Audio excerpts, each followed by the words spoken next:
Welcome to Sex and Breakfast, the sexy way to start your day.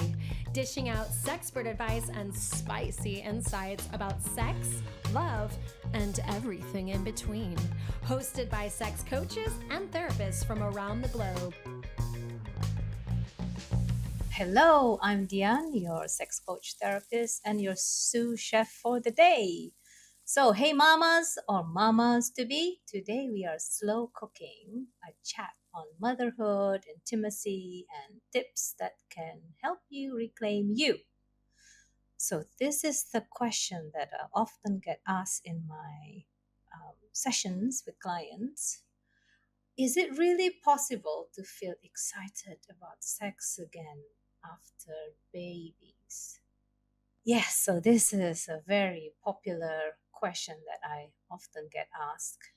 And before we circle to answer that question directly, I just want to normalize that it is 100% normal not want to have sex right away. So most professional, if you are a newly postpartum mom, most healthcare professionals say around 6 weeks after an uncomplicated delivery. But really, the best thing to do is to really go at your own pace. And I mean, this is my personal opinion. I mean, if it takes you 9 months to get your body change, prepare, and deliver a baby, it may take same time to even want to have sex again or even longer. So I just really want to normalize. Don't put a timeline, don't get pressurized with whatever timeline you see on Instagram or your partner. um, be gentle to your body because your body have gone through massive change to bring in a new human, a new soul into another life. And not just that, your hormones go crazy, fatigue set in, your body shift, your breasts suddenly produce milk. And if your breast used to be a source of sexual pleasure, you may no longer feel like that, and you may feel more like a source of food. And added to that, there's also mental load for being a new mom. I mean, in Singapore or in some part of Asia, we are blessed to have live-in helpers, or some even engage confinement nannies. These are nannies that are engaged by newly parents to take care of them during postpartum, about 40 days, so they live in with you in Asia. But in US, for example, it's a different culture, I believe, right, Nicole? You don't get a nanny. You don't get a live-in nanny. Yeah. I mean, there's a service here in Singapore that you can get a live-in nanny. Yeah, you have to have friends or family close by in order to experience any help. Yeah. There you go. And you have a shorter maternity leave as well, right? Oh, yeah. Yeah, it's like 2 months or My something. hairdresser is coming back after 6 weeks because she doesn't have anything as a hairdresser. So, yeah. Six That's weeks. hard. Yeah. I mean, if you're not employed by, if you're an independent contractor, you have to go back when you need the money. Really, I feel for everyone who's in this situation. So it's really hard, right? As you can tell, finances um, issue becomes really real. Um, and yeah, so then some mother also experience anxiety, a really high anxiety, hardly surprising, right? And on the other note on this maternal gatekeeping, which is when the anxiety set in and it went really off, it can gives you this heightened anxiety where you have this drive to do everything yourself, and sometimes cutting away partners um, out of feeds or diaper change. So you become very worry and concern. Your partner cannot do the good job. So these are things to watch out, as well as watching out on difficulties around postnatal depression as well. And sometimes not many healthcare providers screen for that because they may be focusing more on your physical health and the baby. So, aside from short term maternity leave, ladies opening the door for you, what are another top one or two challenges that you hear from moms that you work with, especially around feeling or getting things excited about sex again after giving birth? I know for my clients, a huge thing, and this continues for, I think, until they're teenagers, more or less, but um, from new moms to moms of just barely preteens, is the fact that they don't feel like their room is a safe place. And I see ladies nodding your head too, because they are resistant to putting locks on their doors. I said, but what if they need me? Like, then you open the door. So it's this piece about whether they're a single mom or they have a partner, or maybe they sleep in a different room than their partner. It doesn't matter. It's this piece about not feeling safe in their own room. Like they always need to be attentive to um, their child, no matter what, regardless of whether they're busy or not. That's what I've experienced. And I've found that once they do put a lock on their door, um, things change dramatically for the couple in the best way. Yeah, I'd say time. Never enough time, so much to juggle. And sex is just the very last thing I hear from my clients, that it's just a never ending to do list. And yeah, they don't have time. Yeah, and I hear a lot of my clients struggling to reprioritize the bedroom as a sexy space. So, Dominique, you were touching base on the privacy aspect.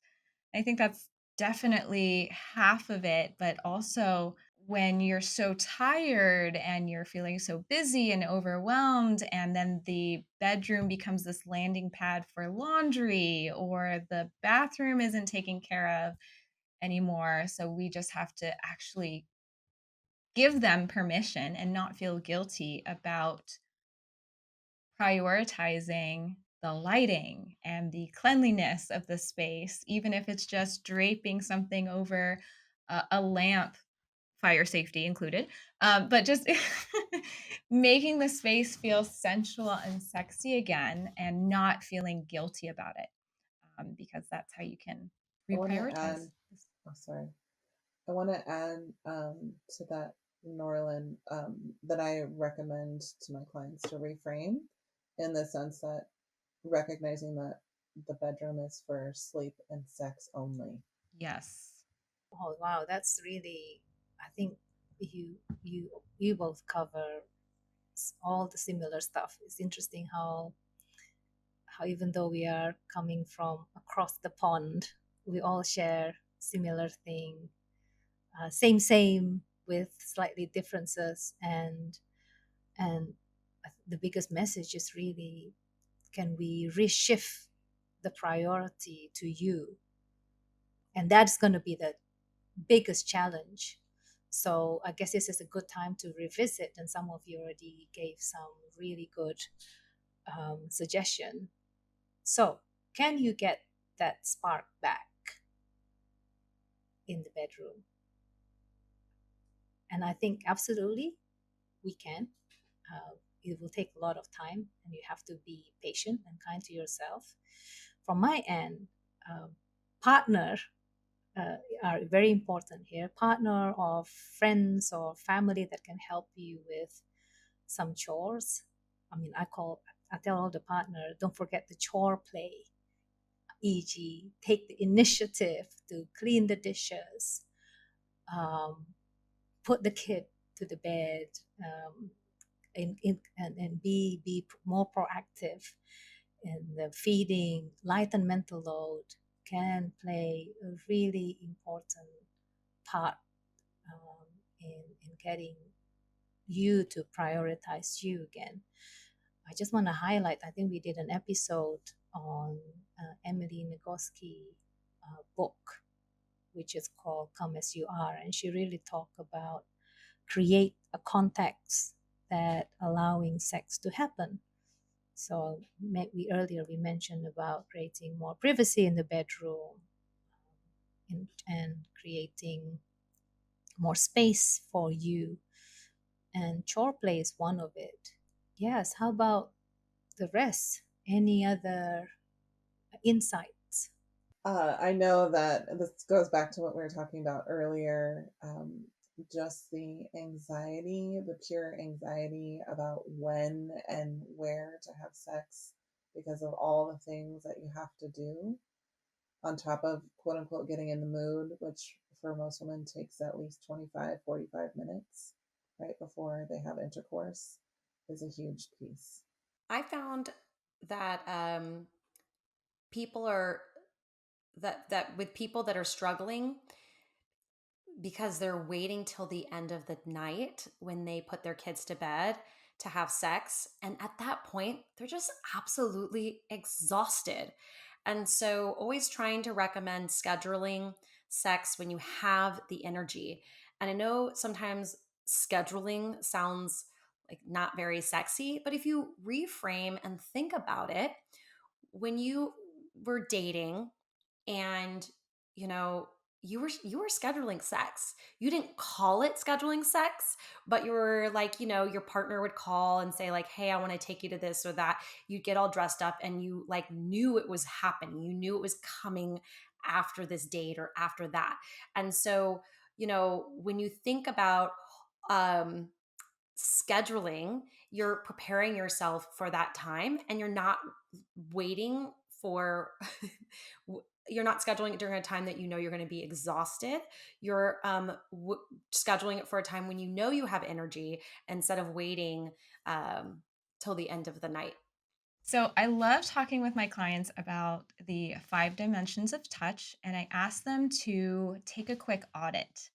And there's 5 different gears of touch that range from affectionate all the way to erotic and intercourse itself. And when we're new parents, we often find ourselves touched out and we lose all of these different types of touch before intercourse. So it's a really eye opening exercise to ask both people in a partnership how much of each, rough percentages of each type of touch they're getting, and how much they would like to get of each. And once we have those notes and compare them, this is a huge light bulb moment. And it takes the pressure off of how do we get to the sex when everything else feels so hard. And it's like, oh, how do we work in affectionate touch? How do we work in playful touch? And that uh, eases the pressure in a big way. I love that because we are encouraging people to, and moms especially, to get in touch with this sense of pleasure. Um, and of course, when you are heavy with breastfeeding, cleaning up the dishes, and everything, you may have a trigger or reaction even with the word pleasure.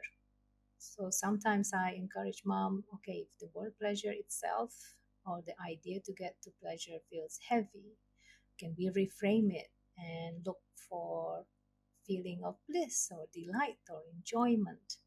Again, this is about prioritizing you and priming your body to acknowledge that I'm still here.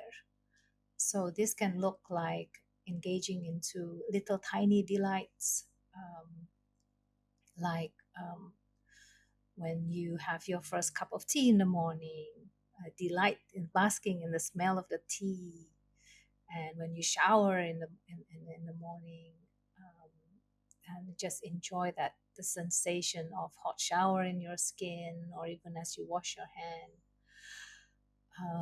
breathe in your favorite scent, and incorporating all of this into your daily life. And so the core takeaway, um, in getting the sizzle back to bed is really, for me, it's okay to go slow. If you really need a permission from us, it's okay to go slow. Listen to your body, and your body and mind are still adjusting, and the adjustment is ongoing. Another thing that matters is prioritizing yourself, and your pleasure matter. And so that little minutes of pauses, simple delights, shower, favorite scents can help prime yourself for intimacy, alongside getting your partner to chip in chore play. It isn't an extra work, it's actually an act of care, and and an act that that leads to your partner well-being. Yeah, I want to also add to like you have we've already all been talking about, to just really feel into your body and have patience with yourself and be open to the small, most pleasurable things like going for a walk, being outside in nature, and also adding to the chore play. It can be very sexy listening to chores or doing chores and listening to erotica. So I apps love like that. Dipsy, right? It's so sexy to be on your walk and you're listening to the dirtiest erotica ever. And then you just want to go home and, yeah, do things. Yeah, I'd say, as always, be kind to yourself. There can be so much pressure to be the perfect mom, the perfect wife, the perfect everything. And at the end of the day, sex and your pleasure is about coming back into yourself and having fun, not for performance or for wanting to please your partner, but for finding joy and connection with your partner. And if it doesn't feel that way, that is why we're here. We have tons of clients that we see that are, you know, just needing some extra set of loving guidance to help them get back on track. And I think in the same vibe is I want to offer the word permission. Sometimes we're focused on meeting our goals, and we try and apply the determination and the goal setting that we do in our everyday lives to make achievements. And if we apply those same methods to our sex and sensuality and our partnerships, we may find that we get stuck, and we are then shaming ourselves for not being at a certain part or place where we think we should be, like that magical 6 week mark. So, in what ways, and this is what I ask my clients, do you feel like you can grant yourself permission, or that you can ask for support from your partner to also hold space for that permission giving as well? Beautiful, really, really beautiful. So, to quickly wrap up for you busy moms, ladies, so what are the takeaway, one takeaway, and one actionable steps that moms can do to reclaim you and hopefully to get the sizzle back? But that's just a bonus point. Be present with your body and start listening to erotica or reading erotica. Yeah. I say block 30 seconds each morning to notice one small pleasure, and partner task swap. So agree on one chore or few chores your partner takes off your plate this week.